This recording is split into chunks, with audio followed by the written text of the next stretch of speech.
Right, upwards would be the way to go. Aha! I see a hole! Out we go! Oh, I've only got a minute and a half. The lava is rising. I'm falling off bricks.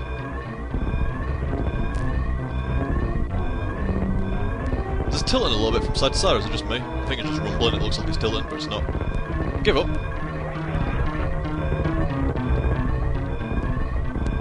Jump! Jump! Get off! Nearly fell down then.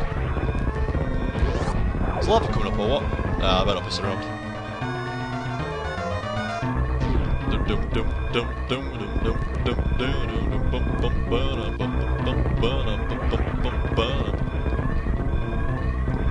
Let me guess, like Steam Urchin. Fucking knew it would.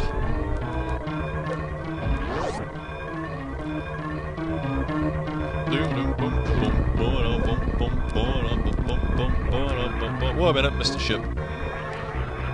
Ah, just stand here, taking the view. You're a nice planet, Zeebs. You're a nice planet. You were a nice planet 15 years ago, and you're a nice planet now. But alas, we must part ways, quite possibly for the last time as well. Farewell, Zeebs. Farewell.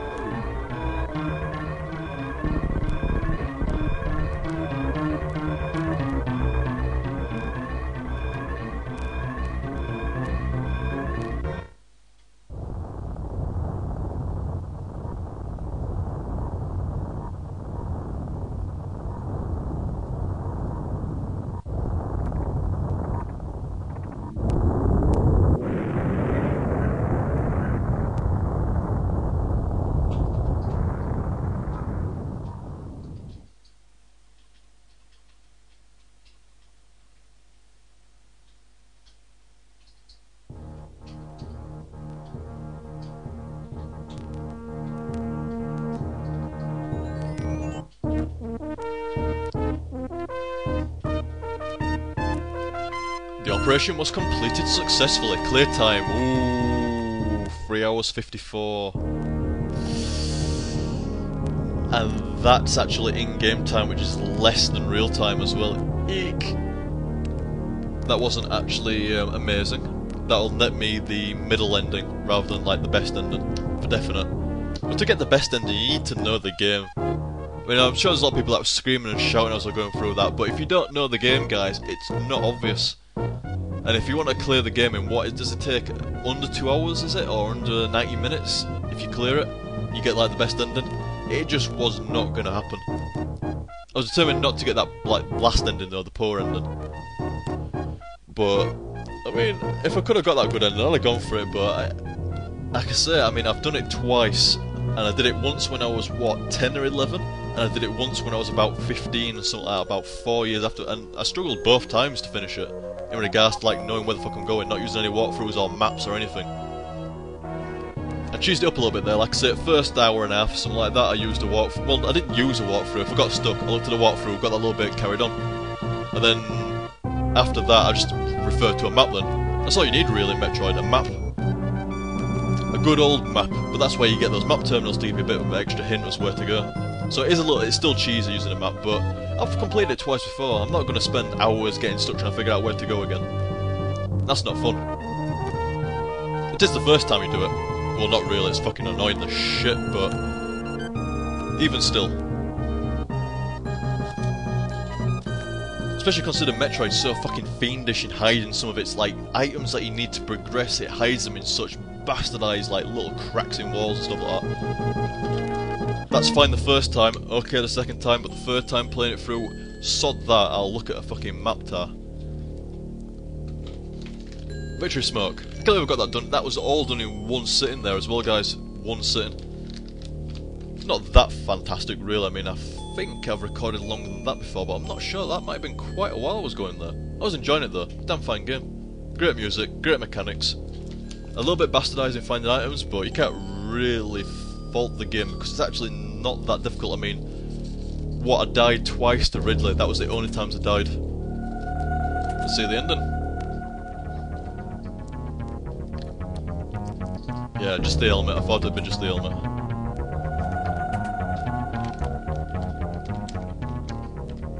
thumbs up, not bad.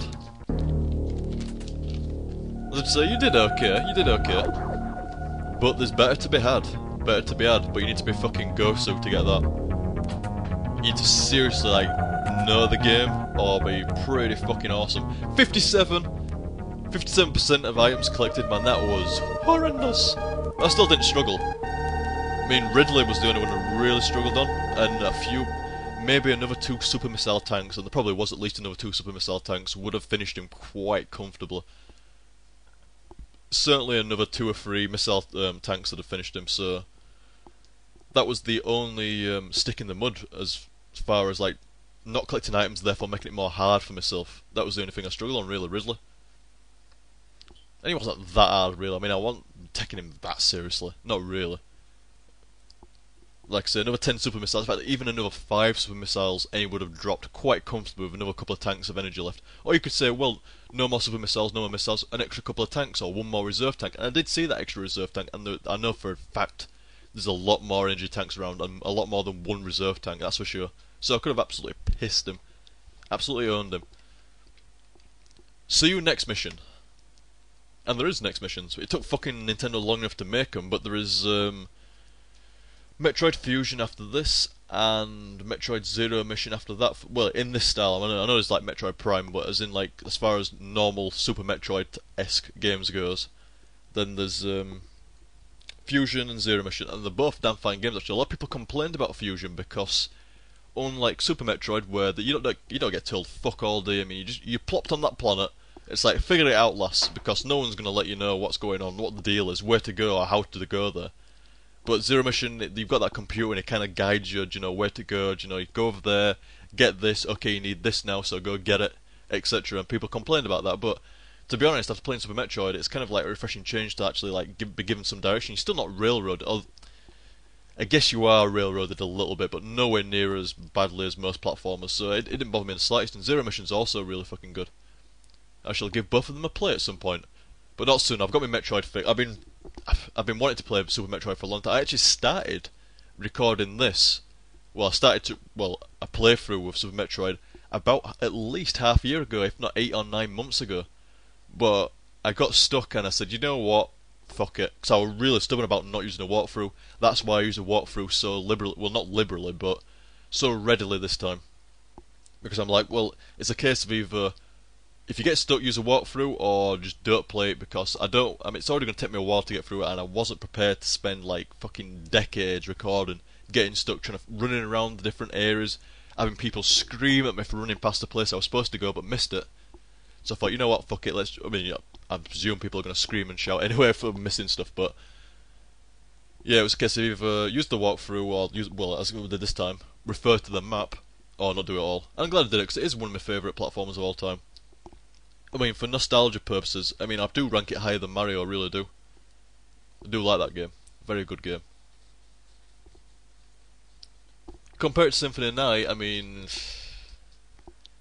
Super Metroid's got the nostalgia factor for me. I mean, technically, Symphony Night, it is a superior game. It looks better, it handles better, it's got more to it, it's slightly longer, it's certainly slightly more challenging. And the music's a lot better. But that's the thing, I mean, Metroid has phenomenal fucking music. You cannot fault Metroid's music, but at the same time, Symphony Night has, like, awesome source music, so if Metroid's music's a 10, then Castlevania's like a 10.5, 11, which isn't even possible out of 10. So, if you weigh both games up against each other, Castlevania should win, but for me it actually doesn't win because Metroid was the original platform game in this style, with a hub system. Was there games before this with a hub system? I'm not sure. I can't. Pretty sure this was the first one I played with that hub system where you could go in between areas as much as you wanted and backtrack through areas and shit, and you want railroaded between like level 1, level 2, level 3, level 4, level like 1-1, level 1-2, etc. It was just open-ended. So it was at least the first one, and for that it wins for me. But it's not a competition between both games, only they're both good. They're both good. So guys, I hope you enjoyed that, I sure as shit did, and I'll catch you next time. See you dudes! 57%, you should be 57% up your ass.